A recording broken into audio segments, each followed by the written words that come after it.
Assumable loans and why they're important to you. If you're new here, my name is Joe Massey. I'm Senior Loan Officer with Castle & Cooke Mortgage, and I help real estate agents work with home buyers to purchase properties, refinance properties, find ways to invest in real estate or buy their primary residence. So a big question that I get is, what is an assumable loan? Well, an assumable mortgage or an assumable loan is a loan which has a provision that a new qualified buyer can take over the payments of the existing loan, and the seller will be released from responsibility of the mortgage. So what does this mean? I can sell my house if my loan is assumable, you can buy it, and you can take over the payments on my loan. Seems like a great idea, but let's dive in and see how this really works. Number one thing you need to know, conventional loans are not assumable. So if I have a conventional loan on my home and I want to sell it to you, unfortunately you cannot assume that loan. But what is assumable? FHA and VA loans are both assumable, and these are the only two types of assumable loans in the current market and account for about 15% of loans in the current market. So this is a small section of the market. Not 100% of loans out there, not 100% of listings are available for an assumable loan, but still really good information to know because you might run across it and it could be an opportunity for you if you're an agent or if you're a buyer. So how does it work?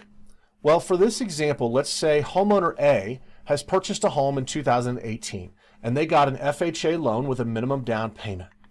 Their purchase price was $500,000. They got a new FHA loan amount of $490,950 for the total FHA loan amount, and they got an interest rate at the time of 3.5%, but it does have mortgage insurance, which is a cost of 0.85% per year, which gives them a 4.35% effective rate. Their payment is principal and interest of $2204 per month, plus that $347 of mortgage insurance, for a total payment of $2,551 every month.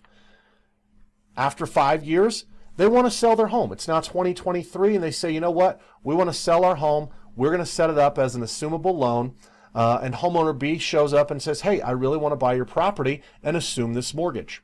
Now, values have gone up, and the home is now worth $805,000.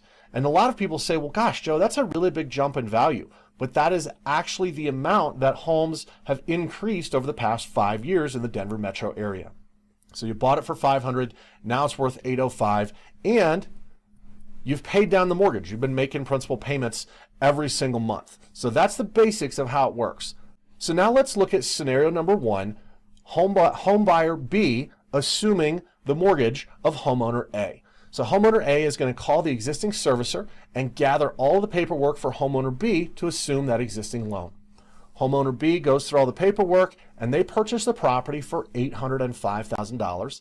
They assume the loan at that 4.35% effective rate with a payment of $2,551 per month, and they make a down payment of $365,000. That's the scary part about an assumable loan, is you have to pay the difference of the purchase price and that existing principal balance. What are the big benefits of doing it this way? Number one, you get a really low rate. That 4.35% effective rate, it's not available in today's market without lots of costs. So really, really low rate, really low payment. But it's a more difficult process, right? Because you've got to work with homeowner A and homeowner B, working with the existing servicer.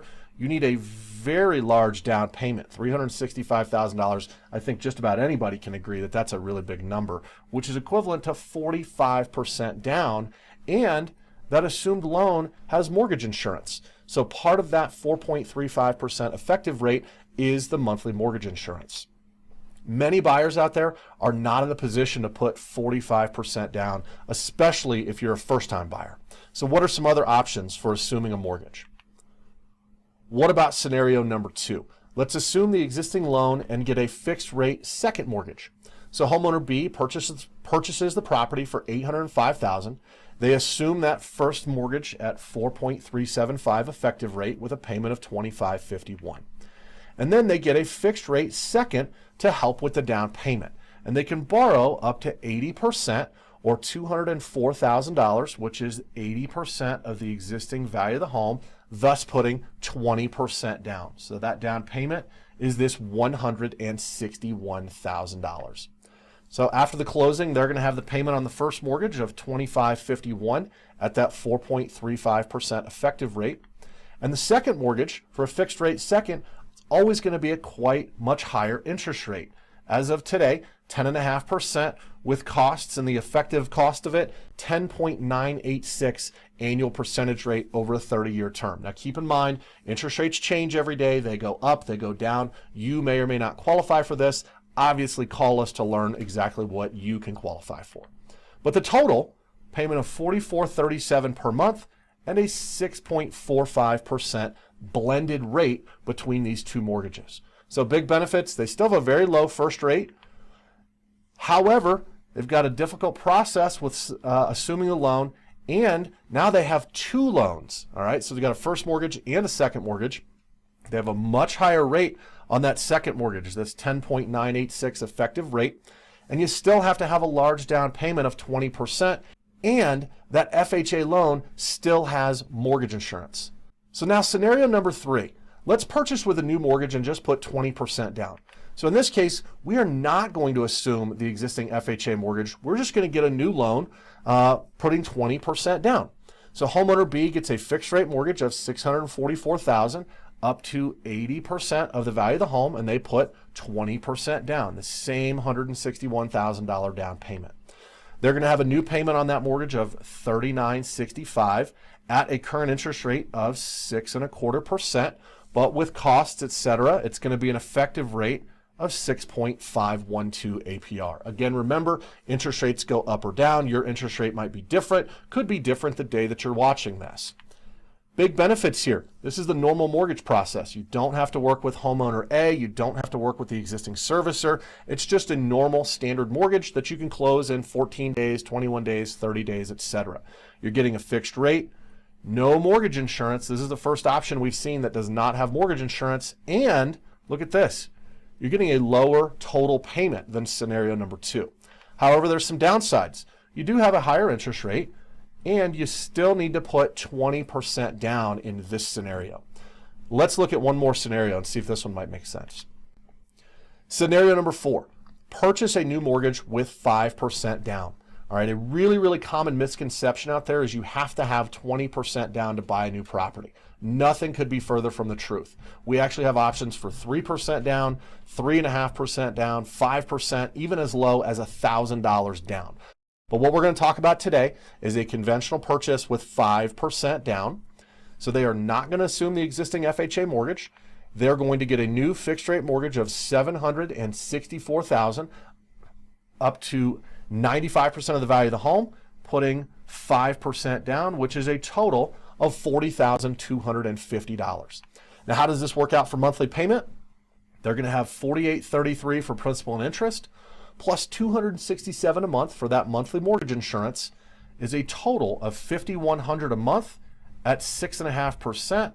With mortgage insurance, that's an effective interest rate of 6.887 APR. Again, interest rates go up or down. Your scenario might be different. Call to learn more about exactly what you would qualify for. What are the big benefits? Same normal mortgage process. Close this in 8 days, 10 days, 15 days, 21, 30 days. It's a fixed rate. And this is the big one, guys, lower down payment. I know some folks out there have 20% down, but a lot of folks don't. This allows you to purchase with a lot less money down. What are the downsides? Higher interest rate, higher monthly payment. If you're putting less money into the property, you're getting a bigger loan, so it's going to have a higher monthly payment. All right. Let's compare all 4 and figure out which one is the best scenario.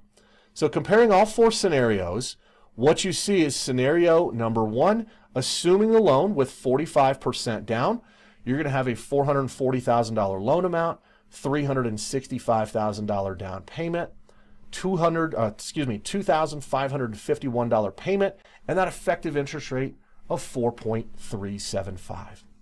Scenario number 2, what about assuming the loan and getting that fixed rate second with 20% down?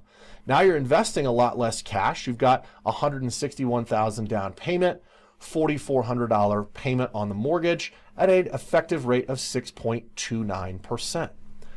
Scenario number 3, let's just get a new mortgage with 20% down. You're still putting down $161,000, but now you've got a lower payment as compared to getting the fixed rate second, and you've got a slightly higher effective interest rate, but it is a lower monthly payment. Or scenario number 4, big benefit here, really low down payment, but it does come with that higher payment and higher effective interest rate.